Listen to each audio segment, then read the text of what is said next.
Monsieur le Président, Madame la Ministre, chers collègues, je souhaite tout d'abord dire quelques mots sur la situation de notre commerce extérieur et la conjoncture internationale. Cette année, le commerce international pourrait être proche de la stagnation. Les prévisions de croissance sont révisées à la baisse dans quasiment tous les pays.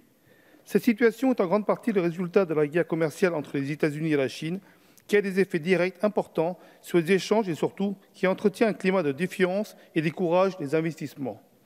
Dans ce contexte, l'économie française dans son ensemble et en particulier les commerces extérieurs tirent plutôt bien leur épingle du jeu. Notre déficit commercial est stabilisé à 60 milliards d'euros sur l'année 2018 et diminue même de 5 milliards d'euros en année glissante. Pour la première fois depuis 2012, le commerce extérieur contribue à nouveau à doper notre croissance. Notre attractivité pour les investissements étrangers se maintient alors qu'elle recule au Royaume-Uni et en Allemagne. Je vois dans tout cela le résultat des réformes engagées depuis plusieurs années pour la compétitivité, l'innovation et l'internationalisation de nos entreprises. Ces résultats encourageants ne doivent toutefois pas masquer les risques liés à l'environnement économique international, parmi lesquels les tensions entre les États-Unis et la Chine et le ralentissement du commerce mondial. Quant aux taxes imposées par les États-Unis depuis le 18 octobre, elles pourraient coûter plus de 500 millions d'euros à la filière aéronautique et près de 400 millions d'euros à la filière viticole. Enfin, rappelons les risques liés au Brexit. Le Royaume-Uni est notre troisième partenaire commercial et il génère notre premier excédent bilatéral.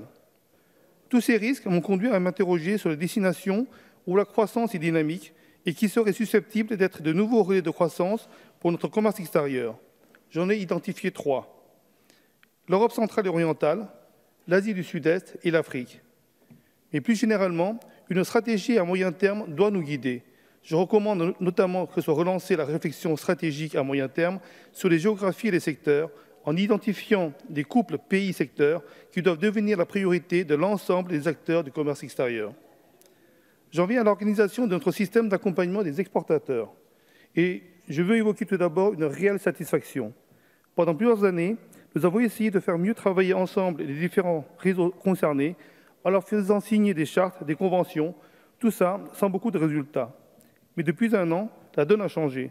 Nous avons engagé une réforme beaucoup plus intégrée, avec une obligation pour les uns et les autres de travailler main dans la main, de partager leurs informations et leurs fichiers clients, pour enfin offrir un parcours complet et coordonné aux exportateurs. C'est la Team France Export. Et ce dispositif fonctionne. Les nouveaux outils informatiques ont été déployés dans un temps record et une solution a été trouvée pour leur financement. Business France a laissé sa place aux acteurs locaux dans les pays où ils ont été jugés plus performants. Et enfin, presque toutes les régions métropolitaines ont déjà rejoint le dispositif. La Team France Export est à mon sens un premier pas dans la simplification, la lisibilité et la visibilité de notre politique de commerce extérieur. Comment accepter enfin qu'un secteur qui pèse 22% de notre PIB n'ait pas de ministre dédié et que son financement soit éclaté entre différentes lignes budgétaires dépendant de différents ministères.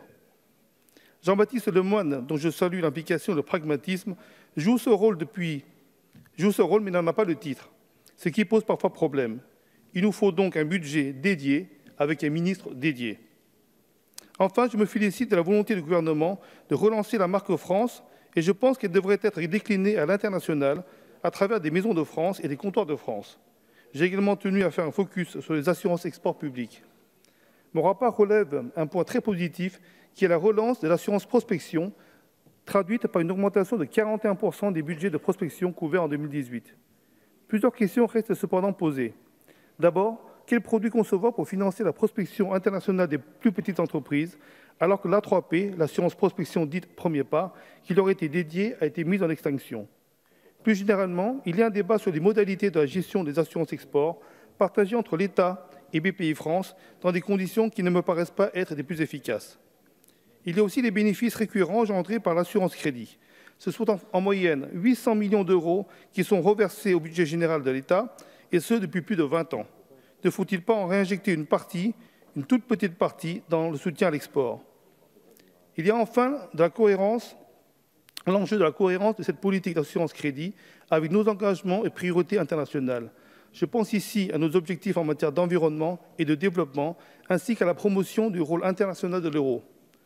La Commission des affaires étrangères a adopté un amendement afin d'engager un échange avec le gouvernement sur tous ces points. J'ai également déposé un amendement de crédit. Je les présenterai tout à l'heure. En attendant, je vous invite à voter pour les crédits du commerce extérieur, à remplir ce point central de satisfaction qui est la réussite de la réforme Team France Export. Je vous remercie.